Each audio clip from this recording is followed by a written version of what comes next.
there, welcome to your timeless reading of the day. Let's see what you need to hear right now. And trust your intuition to discern the messages that are yours to take, as this is a general reading. If you're interested in a personal reading, my contact for that is in the description. But let's get into it. We have two cards coming out. The Six of Wands and the Nine of Swords. Now that's a very interesting combination, because the Six of Wands is celebration, being on stage, being celebrated, being victorious, and allowing yourself to do that, allowing yourself to shine. But then on the other side we have here the Nine of Swords, which is anxiety that keeps you up at night, and fears and judgment, external judgment creeping in. You internalize it. So you seem to be in this dichotomy of energies, in between wanting to be celebrated and allowing yourself to shine. And this makes a lot of sense if you're watching this when it's coming out. It is Leo season, a lot of this stuff is coming up, and also a lot of insecurities in regards to our confidence and standing in our light, because we're also experiencing a lot of retrograde stuff happening. I do want to say, just as a side note, little boys exploring, that's not the side note, but I want to say I don't believe in absolutes, and outside of everything just is one. I think that's the only absolute I would subscribe to. So in that sense, don't take astrology or tarot as the non-plus ultra, as this is for sure factual. But what I do want you to see and take is the opportunity to think about these things. How do they relate to you? Does that make sense? So that's why I mentioned the astrological stuff as well, because personally I believe that we are influenced in a way or another. So it's interesting to have this knowledge, but I also believe that it should not dictate your life. Absolutely not. Okay, but we're gonna get right back into this. Get more messages. Can we have more about the situation? The Emperor. The Emperor, what is going on? We are experiencing, I think, a time of a lot of interference. A lot of interference from external sources, specifically people. People are sending bad juju, bad vibes. And I'm getting this. External source might be influencing you to be more anxious again, or like feel like this in the moment. What is that about? What is this one? The Ace of Cups. Yeah, this could be someone that you recently met, or someone that's just, you found a new way of looking at them in regards to your emotions, and in regards to their emotions towards you. Maybe you're seeing them differently, maybe they are seeing you differently. But with this being the Ace of Cups, it could very likely be some sort of a relationship, some sort of a romantic encounter that left you a little anxious. Can we get an explanation as well for that specific encounter? What is this person? Oh, no. So much goodness. Look at all of these. We've got healing, positivity, and love. I love it. And look, I'm matching the colors. So, okay. There is, what I'm sensing is there might be this external stuff coming in, but I think there might be also good external stuff coming in. These are all opportunities now for you to emote in a different way, to connect to your emotions differently. You're being called to connect to love, to heal what needs healing right now, and to believe in the positive, to believe that you are heading towards the version of you that you're meant to be. Here's the North Node reminding you of that, reminding you of things moving along as they have to. The wind is picking up, my dears. Oi, oi, oi, oi, oi. Okay. But why is this happening? Like, why do we have this dichotomy then? What is going on? Maybe you're being tested in regards to your commitment to yourself and your ideals. What is going on? Did someone turn around there? No. What is going on? The Tower. You might be experiencing a Tower moment. You might be experiencing such a disruption that it leaves you feeling like you're falling. You know those dreams where you feel like you're falling and you wake up? You feel like you're falling and you're not waking up. Oof. Maybe this is why you're struggling to sleep as well, why you're being kept up at night, because you're scared of having nightmares about the situation. But is this situation the present, or is this a past? What is going on? Is this stuff coming up again, or being triggered from past? What's happening? The Two of Pentacles in reverse and the Five of Pentacles. Okay, this is stuff that is coming up for you. It might be reflected in your external by people in some way affecting you right now more than usual, and maybe even subconsciously. There's just like bad vibes surrounding you, not because of you, but because it's being directed at you. There might be a message in my last video there for you if you are relating to that message. But what I'm sensing is, for most of you listening to this right now, this is internal stuff coming up. Okay, internal stuff that is being asked for you to look at. It's being triggered. It's being triggered, and maybe the fear, maybe nothing even happened right now, but like you're just really scared of something happening, of something going wrong, something going awry. The Two of Pentacles here in reverse. There is an indecisiveness, a juggling of responsibilities, of things, and feeling overwhelmed. So maybe you're scared of falling back into this headspace, or like not being able to truly make this transition into the Six of Wands. I think that's what's the case for most of you. You're just unsure about yourself and your own abilities right now. And again, this might be influenced by external stuff, including astrology. So maybe check, if you want to know a little bit more, I have pick a card on the astrology of August, or I mention it as well. So maybe there's a message there. But the Five of Pentacles, internalized poverty, internalized self-worth issues coming up. You, my sweet, I think you don't feel like you deserve to stand in your light.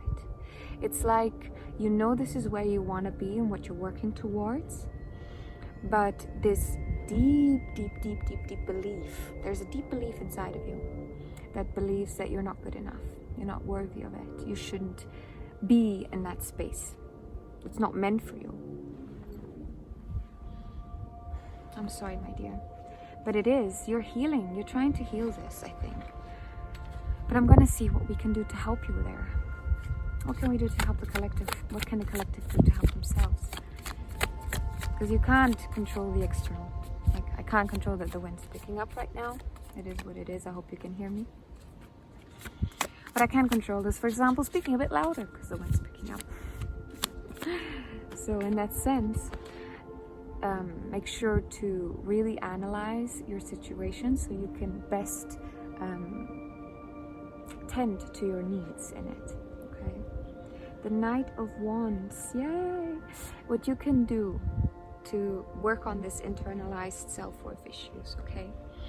And just quickly, before I go into that, I want to say, because we have all of this external, and the external potentially triggering this deeper wound within you, this might be something that was triggered in the first place by external sources. I mean, most likely. I don't think we feel unworthy of life when we come into existence. But most people have that belief, so I think it's something that happens throughout life as we are not met in our needs, as we are told we're not worthy of love in one way or another, and oftentimes it's a reflection of what the person already believes within themselves, right? So if you don't love yourself, you're not going to fully be able to love someone else, and that person doesn't feel worthy, and now we have a spiral. And let's stop it, guys. Let's step into an energy and into a time where we are trying to be loving and kind, and be, therefore, a very important part of it is being aware of your own, where you lack in self, where you are not taking care of yourself. You need to be able to see yourself. But the advice, now we're going into it. The advice, my dear, continue on your strive to stand in your light. Continue on this path where you are embracing who you are, embracing authenticity, embracing your creativity, embracing what brings you joy, what fills your heart. The wands are that. They're the spark that light the flame. And I want you to celebrate yourself. You do not need the external validation of someone celebrating you for you to do that for yourself. You don't, my dear. Do it for yourself. And when you do it for yourself, other people will join in. I tell you. I'm not saying that people won't celebrate you if you don't, but you are not seeing the celebration and the support that you are receiving if you're already believing that you are not worthy of it. You're not going to see it as such. You're going to distort it, and you're going to make it something that fits into the worldview that you already have. That's going to confirm the bias that you have. So if your bias is you're not good enough to do something, then the people that say, no, you are going to be much quieter in your mind than the people that say, yeah, you're right, you definitely are not meant to be doing this. So listen to the inner voice, listen to the whisper inside, the intuition, your connection to all that is. Like this little boy is just existing and listening and perceiving the world and doing what brings him joy in this moment. And I want you to do that without the pressure to perform for others. Performing. Let's talk about performance, because there is this this thing of like, oh, performing. You're doing it's negative. Why? Because there's this externalization of value within you. You're doing this, but like for someone else. So it's oftentimes the word of performance, even though we have performing arts, right? And in a lot of ways we idealize performance, and in a lot of ways we villainize performances, and we villainize personas, and it's this dichotomy, right, of being proud of the mask but also being like, you shouldn't be wearing a mask, and I find that super interesting. Why am I speaking on this? We'll find out, my dear. I'm feeling called to grab you one of my notes. Why are we speaking on performance and this fear? You're maybe scared of being seen as performative in your authenticity, dear. Tell me about it. Don't allow people to tell you that. Be conscious if you are. Be conscious if you are performing in any way to have some sort of an outcome, or make sure people perceive you in a certain type of way. Be conscious of your own biases and tendencies. But do not allow yourself to be held back in your expression, in your authenticity, in your victory of standing in your light and being the one who gets center stage, because other people make you feel bad about the attention you're getting. Maybe someone with something within them, not maybe, but most definitely, something within them is being triggered by your ability to be as authentic as you are. And another thing, and I want to specifically mention this, but if you are neurodivergent, if you are in any way different in the way you express from what is norm, there is even bigger chance that your expression is not seen as authentic, because people can't relate to it. If they don't know, like, how can someone be like this without it being fake, right? Okay, but why am I speaking about this? I'm holding this piece of paper. You'll see it when you believe it. Okay, because you needed to hear it. You needed to hear this, and you need to think about how this relates to your own life. Do you see what I mean? And if you do see what I mean, can you then believe that whatever turmoil is keeping you up at night, whatever fears, internalized judgments, this is all consequential, and you are able to change that. You are able to change that because you can choose to change your core beliefs of yourself and align them with something that is more suited to you. But this is something that you have to work continuously on. Continue pursuing your things, continue doing your things. Don't shy away from your expression. It's all good. It's all good, my dear. There is no right way of existence. And if there was, there would be a fucking handbook for this. And I know there isn't. I didn't get one. Did you? No. So I just went with what I connected to from very young, from within. And there was these truths that I've never questioned, that I've always felt deeply. And the main thing is we are all one. There is no right or wrong. Everything is. But then all the other noise comes in and you're like, are you sure though? Are you sure? Are you sure? I don't know about this. And then you start questioning yourself and you start no longer standing in your light and in your and working on this journey of healing yourself. You okay, Munchkin? What are we hearing? Is there humans? Oh no. Okay. What do we have here? Look, this already turned around. Communication. Watch how you talk to yourself, my dear. Watch how you have internalized this judgment that comes from the external and you are now doing it to yourself. Nothing wrong. Again, no right or wrong, okay? We're just factually speaking. If your aim is to be loving and kind and heal your wounds, then do that in your speech, in the way you talk to yourself and about yourself when speaking to other people. You might be someone who like steps into degrading humor about yourself in a way to maybe normalize the things that you know are going to receive judgment. Maybe instead you can make maybe like haha, but then like no, but I'm serious. I know it's funny, but like I'm serious here. And trust. I love this card. I never gotten this card out ever in a reading. Longevity.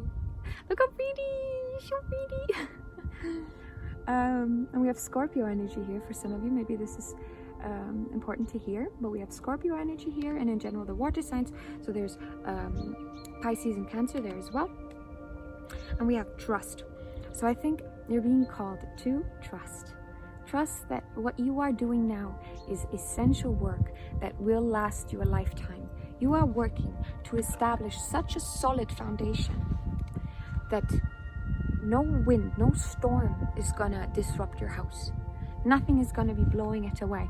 No matter how hard the wolves are blowing at your house, you are the one who decided to build your house with stone and like all of the stuff. I don't know how to build houses, guys. All of the stuff that you need to have a house that stands. It might have taken you longer than building the house out of bale. I hope you're getting my reference here. Let me know if you do. If you make a house out of bale, it's gonna be faster and you might be like, okay, I did this, but it's not gonna last as long. So trust that yes, it might take time. Yes, it might be hard work, but it's the longevity that you are after. It's the longevity that is going to allow you to make this your norm. Make this you. Allow yourself to be this. Look at all the wind shaking you, all about things shaking. Okay, we're gonna leave you with a few more messages from this thing here. What does the collective need to hear before we say bye-bye?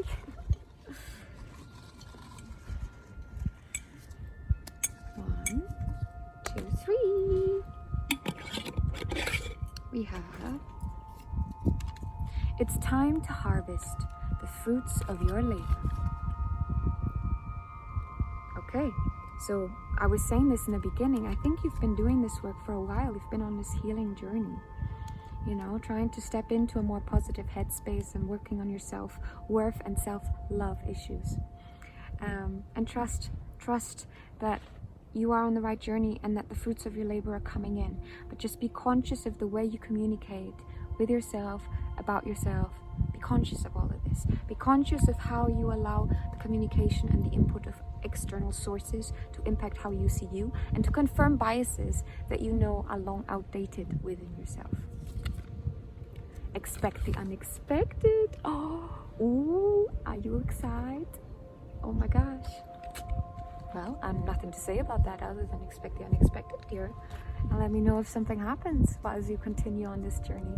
I think blessings might be the unexpected. Also potential tower moments. Be conscious that there could be stuff, right, that you don't expect that derail you, but it's about staying on course. Okay, and last one. Acknowledge the spectrum between black and white. And I need to rewrite this because I wrote this wrong. But acknowledge the spectrum between black and white, which ties in perfectly to the understanding that the right and wrong, what we were speaking about, this illusion of it, comes from our perception of duality, of the nature of life being dual. And as we perceive that, we see a spectrum. We see black and white. And then is the question, okay, so if we're stuck to this dual thing, right? How can we make sure we see as much as we can within the spectrum and or between these two things? And that's where the spectrum comes in. It's all of this in between these two. So there's still the duality of it, right? And also the somewhat contradicting energy there. So my brain went blank. I'm gonna go now. I'm getting cold. I hope this message was helpful to you, my dear. If it was, please let me know. Maybe I'd be very happy. And I hope to see you again soon, my dear. Bye-bye.